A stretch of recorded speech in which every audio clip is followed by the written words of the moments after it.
नागरिकांच्या सोयीसाठी महानगरपालिकेच्या वतीने देण्यात येणाऱ्या विविध प्रमाणपत्र ऑनलाईन देण्याच्या दिशेने वाटचाल सुरू आहे। यासाठी स्वतंत्र यंत्रणा उभारण्यात येणार असून यासाठी कर्मचाऱ्यांना प्रशिक्षण देण्यात येत आहे। लवकरच ई सेवा सुविधा केंद्र सुरू करण्यात येणार असल्याची माहिती प्रशासक तथा आयुक्त जी श्रीकांत यांनी एडीएन सोबत बोलताना दिली आहे। नागरिकांना जन्मापासून ते मृत्यूपर्यंत व अन्य विविध प्रकारचे प्रमाणपत्र घेण्यासाठी महानगरपालिकेच्या कार्यालयाच्या खेटा माराव्या लागतात। त्यात प्रमाणपत्रात त्रुटी आढळल्यास खूप वेळ वाया जातो, त्यामुळे नागरिकांना नाहक त्रास सहन करावा लागतो।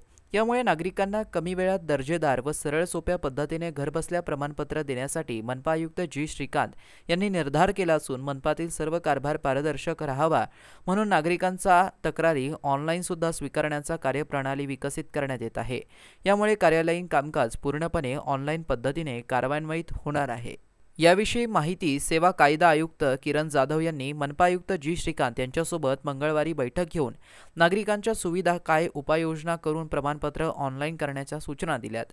नागरिकांना सुविधा देण्यासाठी तत्पर राहावं अशा सूचना किरण जाधव यांनी दिल्या असल्याची माहिती मनपा प्रशासक तथा आयुक्त जी श्रीकांत यांनी एडीएन सोबत बोलताना दिली आहे। 2025-26 या आर्थिक वर्ष छत्रपती संभाजीनगरकरांना फार मोठं वर्ष असणार आहे। ह्या आर्थिक वर्षामध्ये आम्हाला पाणी देण्याचा तरी फार मोठा संकल्प आहे। दररोज आमच्या लोक त्याला कसे सुधारून नवीन पाणी पुरवठा योजनेच्या मार्फत पाणी देण्याचं तर आम्ही नियोजन करतोच।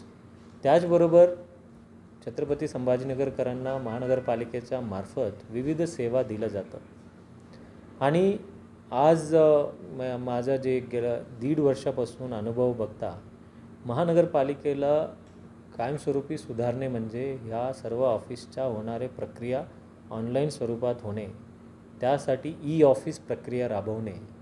आता माननीय मुख्यमंत्र्यांनी 100 दिवसीय आराखड्यामध्ये ई ऑफिससाठी फार महत्त्वाकांक्षी आहेत आणि म्हणून आम्ही येत्या आठवड्याभरामध्ये छत्रपती संभाजीनगर महानगरपालिकामध्ये नवीन जे काही फाईल्स तयार होणार आहे ते ऑनलाईन स्वरूपातच ई ऑफिस मार्फतच होणार आहे असे आम्ही संकल्प केलेला आहे।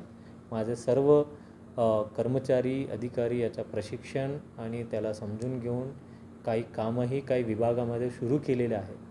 माननीय पालकमंत्र्यांचा वेळ घेऊन आम्ही लवकरच ह्यासुद्धा लोकार्पण आम्ही करणार आणि त्यासोबतच ह्या वर्षी 2025 हा आर्थिक वर्षामध्ये राईट टू सर्व्हिसेस माननीय मुख्यमंत्री ज्यावेळेला पहिल्यांदा मुख्यमंत्री झाले त्यावेळेला 2015 मध्ये महाराष्ट्र लोकसेवा हक्क हे आणले होते आणि आज 10 वर्ष होत आहेत। जरी मी ज्यावेळेला आढावा घेत असताना माझे कर्मचारी अधिकारी जरी म्हणत असेल आपण वेळेमध्ये नगरपालिकेच्या मार्फत सुविधा वेळेच्या आत देतो, परंतु त्याला कुठेतरी बघण्यासाठी ते ऑनलाईन स्वरूपातच ते सेवा दिलं पाहिजे। एखादा अशिक्षित ज्यांना समजत नाही असे जरी अर्ज ऑफलाईनमध्ये जरी येत असेल त्याला ऑनलाईनमध्ये रूपांतरण करूनच द्यायचं, या अनुषंगाने आज महाराष्ट्र लोकसेवा अधिनियमाच्या अंतर्गत नेमणूक झालेले आयुक्त डॉक्टर किरणजी जाधव यांच्या अध्यक्षतेखाली एक्झिट कॉन्फरन्स पार पडल्या आणि त्यामध्ये काही त्रुटी उणिवा आमच्याकडून राहिलं होतं ते आम्ही येत्या आठवड्याभरामध्ये आम्ही तो पूर्ण करून या अत्यंत महत्त्वाकांक्षी असलेल्या या शहराच्या नागरिकांना ज्या पद्धतीने लोकाभिमुख प्रशासन अभिप्रेत आहे ते आपण देण्याचा ऑनलाईन राईट टू सर्व्हिसेस हा तंतोतंत पालन करण्याचा आपण प्रयत्न करतो। मला माहिती आहे या सर्व सांगत असताना प्रत्येक संभाजीनगरकरांच्या मनामध्ये एक असतो बाकी सर्व ठीक आहे, पाणीचं नीट करा, तो आम्ही कामाला लागून आहे। मी सांगतो आमच्या प्रत्येक दिवस मला जे हजारो मेसेजेस येतात की त्याच्या भागामध्ये पाणी आले नाही, पाणी वेळेवर येत नाही आणि ठरवून दिलेल्या वेळेमध्ये येत नाही। हा काय एका दिवसामध्ये निर्माण झालेला समस्या नाही आहे। अजूनही मी लोकांना सांगू इच्छितो ज्या निजामकालीन जे पाणी पुरवठा योजना अजूनही मी चालवतो 1950चा 1972चा आणि शेवटचा योजना 1992चा, त्यानंतर प्रत्येक पाणी पुरवठा योजना प्रत्येक 10 वर्षांनी अपग्रेड व्हायचं असतं। दुर्दैवाने आपण ज्या पद्धतीने झपाट्याने वाढलो, परंतु त्या पद्धतीने आपल्या इन्फ्रास्ट्रक्चर अपग्रेड करता आपण आले नाही. म्हणून आज ही अत्यंत महत्त्वाकांक्षी योजना शेवटच्या टप्प्यामध्ये आहे आणि बरेच अडचणीचा पार करून आम्ही पुढे आलेलो आहोत.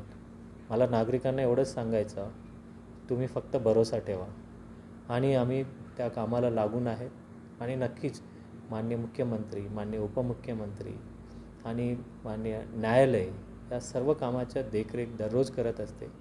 बरेच अडचणी असतात आणि तुम्हाला दररोजची बघायची हे आहे की आज माझे पाणी मला मिळालं पाहिजे. आम्ही प्रयत्नशील असतो, परंतु अडचण आहे, समजून घ्याल आणि संभाजीनगरकर समजून घ्याल अशी मला खात्री आहे. आपण 2025-26 या आर्थिक वर्षामध्ये प्रत्येक सेवा ऑनलाईन देण्याचा आणि या अनुषंगाने प्रयत्न करतो आहे.